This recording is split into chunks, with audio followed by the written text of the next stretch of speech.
With high gas prices these days, we're seeing a lot more small cars. But the new Scion IQ, it's ridiculous. The thing is this big. Let's go take a look. When you first look at the IQ, it looks a lot like a smart car. That was a tiny little two-seater that came out a few years ago that had very clever packaging, giving a lot of room for two people. But this car is even more clever. In fact, instead of having the engine in the rear, it's actually here in the front. Incredibly, this tiny hood up here packages a small 1.3-liter engine.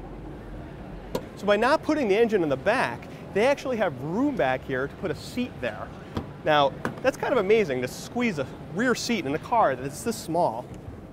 But getting back there into that small place, it's kind of a trick. Let's give it a try.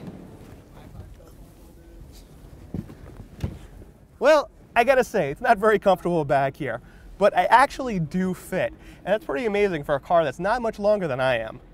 In order to squeeze those rear seats in here, they had to utilize every last inch of this car.